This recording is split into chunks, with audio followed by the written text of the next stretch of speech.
Tulina ebibuuzo byaffe bino bibiri. We tumalirako essuula oteekwa okuba omaze okubijjuza. Saala yakola ki bwe yawulira ekisuubizo? Kye kibuuzo ekisooka. Ekyokubiri, kibuga ki Katonda kye yategeka okuzikiriza? Answers oteekwa okuba oziyina w'omalirayo. Bannaye musubscribinge, mulayikinge, mukomentinge, musharinge bannaye. Mugambe abeeri n'abeeri nti tugenda kusoma olubereberye 18. Olubereberye 18 olunyiriri olusooka. Mukama n'amulabikira awaali emivule gya Mamule bwe yali ng'atudde mu mulyango mu ttuntu. Olwokubiri, n'ayimusa amaaso ge n'atunula era laba abasajja 3 nga bayimiridde mu maaso ge. Awo bwe yalaba ng'ava mu mulyango gw'eweema n'adduka mbiro okubasisinkana n'avunnama. Oyo ani Ibulaamu? Tugenda ku lunyiriri olwokusatu. Olunyiriri olwokusatu. N'ayogera nti Mukama wange, obanga kaakano ndabye ekisa mu maaso go, tova wali muddu wo nkwegayiridde. Kale nno baleete otuzzi munaabe ebigere, muwummulire wansi w'omuti. Olwokutaano, nange nnaaleeta akamere musanyuke emitima gyammwe ne mulyoka mugenda kubanga mutuuse eri omuddu wammwe. Ne boogera nti kola bw'otyo nga bw'oyagadde. Olw'omukaaga, Ibulaamu n'ayanguwa n'ayingira mu weema eri Saala n'ayogera nti teekateeka mangu ebigero 3 eby'obuta obugoye ofumbe emmere. Olw'omusanvu, Ibulayimu n'adduka mbiro eri ekisibo n'akima ennyana eŋŋonvu ennungi. N'agiwa omuddu we n'ayanguwa okugifumba. Olw'omunaana, n'addira omuzigo n'amata n'ennyama ng'agifumbye n'abiteeka mu maaso gaabwe. N'ayimirira ku mabbali gaabwe wansi w'omuti ne balya. Olwo lwa 8. Tugenda ku lw'omwenda. Olw'omwenda ne bamugamba nti ali ludda wa Saala mukazi wo?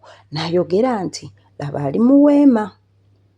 Olw'ekkumi, n'ayogera nti sirirema kkomawo w'oli ekiseera bwe kiridda, era laba Saala mukazi wo alizaala omwana ow'obulenzi. Saala n'awulira mu mulyango gwa weema eyali ennyuma we. Olw'ekkumi-n'emu, Ibulayimu ne Saala baali bakaddiye era nga bayitiridde obukadde. Bannaye baali bayitiridde. So nga Saala takyabeera mu mpisa ey'ekikazi. Saala yali takyagenda mu kasanvu. Tugambe mbu yali mu menopause, kyekyo kyennyini. Olw'ekkumi-na-bbiri bwe tugendako. Olw'ekkumi-na-bbiri, Saala n'aseka munda ye n'ayogera nti nga mmaze okukaddiwa ndisanyuka era ne mukama wange ng'akaddiye. Olw'ekkumi-n'essatu, Mukama n'agamba Ibulayimu nti kiki ekimusesezza Saala? Ng'ayogera nti mazima ndizaala omwana nga nkaddiye. Olw'ekkumi-n'ennya, waliwo ekirema Mukama? This is a very wonderful question. Waliwo ekirema Mukama? Bw'aba Saala yazaala ku mmeka? Waliwo ekirema Mukama? 14 tugenda giddamu. 14, waliwo ekirema Mukama? Mu biro ebyateekebwawo ndikomawo gy'oli. Mu biseera ebyo kiridda ne Saala alizaala omwana ow'obulenzi. This is so wonderful. Waliwo ekirema Mukama? It doesn't matter the situation. Tewali kirema Mukama. 15, Saala n'alyoka yeegaana n'ayogera nti sisese kubanga yatya. N'ayogera nti nedda, naye okuseka osese. Olw'ekkumi-n'omukaaga, abasajja ne bagolokoka okuva awo ne batunuulira Sodoma.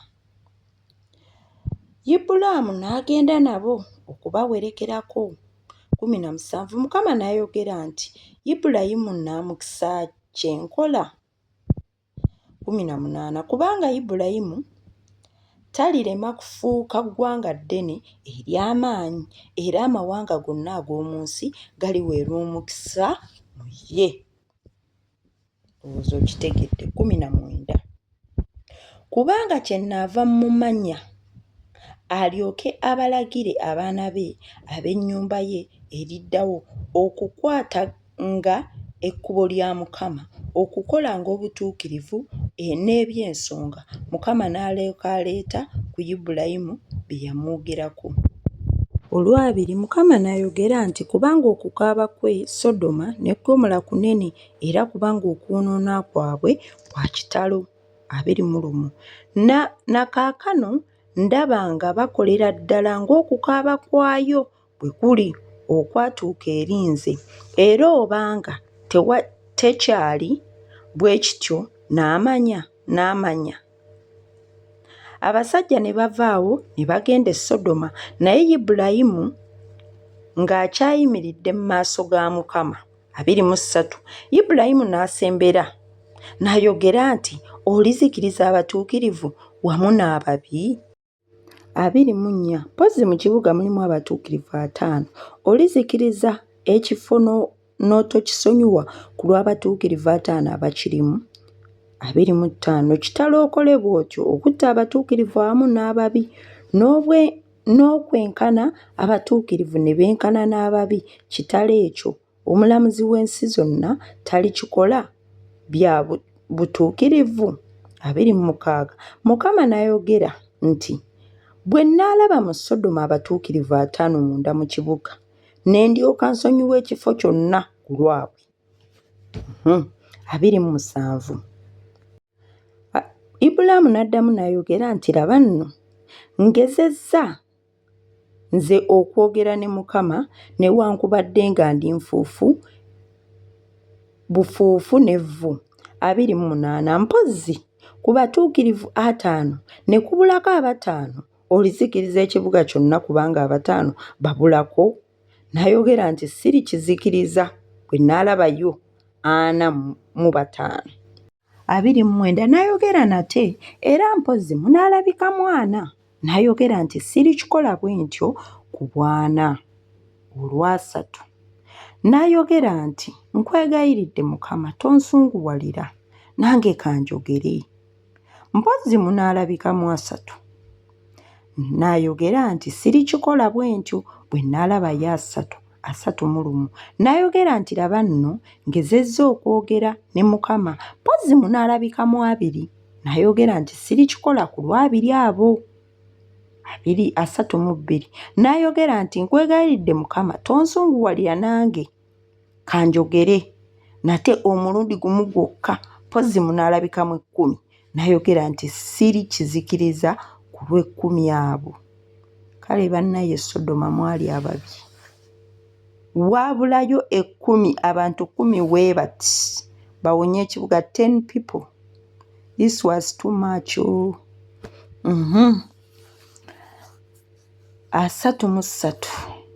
Mukama ne yeegendera bwe yamala okwogera ne Ibulayimu n'addayo mu kifo kye. Ne Ibulayimu byamulema, byamusobera.